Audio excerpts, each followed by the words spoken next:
नमस्कार, आप देख रहे हैं भारत टाइम्स न्यूज और मैं हूं आपके साथ कंचन। खबर यूपी के बलिया जनाड़ी गांव के पास पहुंचे बीजेपी के राष्ट्रीय अध्यक्ष जेपी नड्डा ने बलिया लोकसभा के प्रत्याशी नीरज शेखर के समर्थन में जनसभा की। साथ ही बीजेपी के प्रदेश अध्यक्ष भूपेंद्र चौधरी समेत बीजेपी के कई बड़े नेता मौजूद रहे। इस दौरान जेपी नड्डा ने इंडिया गठबंधन पर जमकर बरसे, कहा अखिलेश को बताया आतंकवादियों का दोस्त और कहा कि ये भ्रष्टाचारियों की पार्टी है। कोयला, चीनी, चावल घोटाला कांग्रेस ने किया, समुद्र में पनडुब्बी घोटाला, हेलीकॉप्टर घोटाला और अंतरिक्ष में जाकर 2G 3G का घोटाला किया और पाताल में जाकर कोयला घोटाला किया। ये तीनों लोग नहीं छोड़े हैं, तीनों लोग में जाकर घोटाला किया है। इतना ही नहीं, इन्होंने और कहा कि राहुल गांधी, सोनिया गांधी, पी चिदम्बरम, लालू यादव, अरविंद केजरीवाल समेत कई नेता बेल पर हैं और मनीष सिसोदिया, सत्येंद्र जैन, आजम खान, हेमंत सोरेन, ये लोग जेल में हैं। ये सारे नेता या तो बोल रहे हैं या तो जेल में, अभी सारे जेल में जाएंगे और सारे राम विरोधी हैं।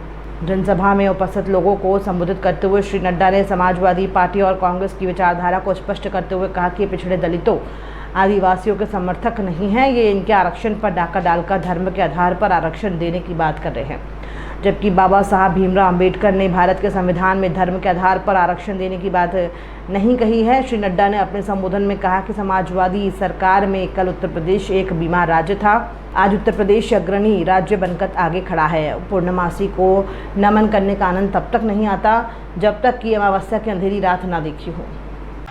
ये सब के सब जितने भी हैं, ये सब परिवारवादी पार्टियां हैं।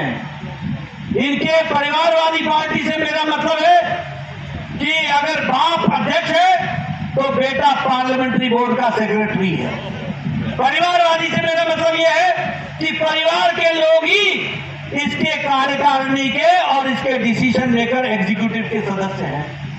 आप बताओ, उमर अब्दुल्ला का बेटा, फारूक अब्दुल्ला का बेटा उमर अब्दुल्ला, मुफ्ती मोहम्मद की बेटी महबूबा मुफ्ती, सुखबीर बादल, चौटाला, अखिलेश के बाद डिंपल चाचा को भी साइड कर दिया। आप बताओ, लालू के बाद राबड़ी के बाद तेजस्वी के बाद तेज प्रताप के बाद मीसा के बाद रुक्मणी, बाकी सबकी छुट्टी।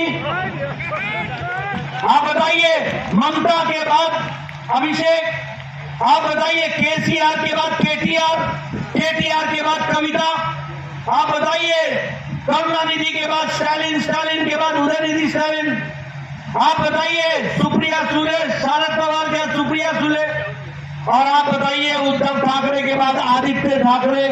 ये परिवार की पार्टियां है कि नहीं है? जरा जोर से बोलो यार, ये परिवार की पार्टियां है कि नहीं है? और ये सब भ्रष्टाचारी पार्टियां है कि नहीं है?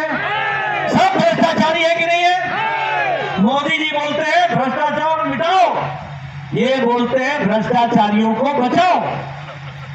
आप बताओ, कोयला घोटाला कांग्रेस ने किया कि नहीं किया? चीनी घोटाला किया कि नहीं किया? चावल घोटाला किया कि नहीं किया? पनडुब्बी घोटाला समुद्र में जाकर किया कि नहीं किया?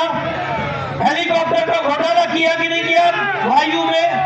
और ये अंतरिक्ष में जाकर 2G 3G का घोटाला किया कि नहीं किया? और पाताल में जाकर के कोयला घोटाला किया कि नहीं किया? ये तीनों लोग नहीं छोड़े इन्होंने, भ्रष्टाचार ही भ्रष्टाचार किया, हर जगह भ्रष्टाचार। आप बताओ, अखिलेश ने लैपटॉप का घोटाला किया कि नहीं किया? गोमती रिवर फ्रंट का घोटाला किया कि नहीं किया? आप बताओ, फूड ग्रेन का घोटाला किया कि नहीं किया? लालू चारा खा गया कि नहीं खा गया? लालू अलकतरा खा गया कि नहीं खा गया? लालू नौकरी के बदले जमीन खा गया कि नहीं खा गया? आप बताओ, ये ममता के मंत्रियों ने टीचर भर्ती घोटाला किया कि नहीं किया? आप बताओ, इन्होंने करोड़ों रुपए इकट्ठे किए जो घर के मकानों से निकले कि नहीं निकले? आप बताओ, के कविता ने शराब का घोटाला किया कि नहीं किया? आप बताओ, अरविंद केजरीवाल ने शराब का घोटाला किया कि नहीं किया? दवाई का घोटाला किया कि नहीं किया? आप बताओ, डीएमके के मंत्रियों ने बालू का घोटाला किया कि नहीं किया? आप बताओ, डीएमके के परिवार ने अपनी आमदनी से ज्यादा धन इकट्ठा किया कि नहीं किया? ये सारे भ्रष्टाचारी लोग ये भ्रष्टाचारियों का जमावड़ा, ये भ्रष्टाचारियों का टोला, ये इंडी गठबंधन है, ये घमंडिया गठबंधन है।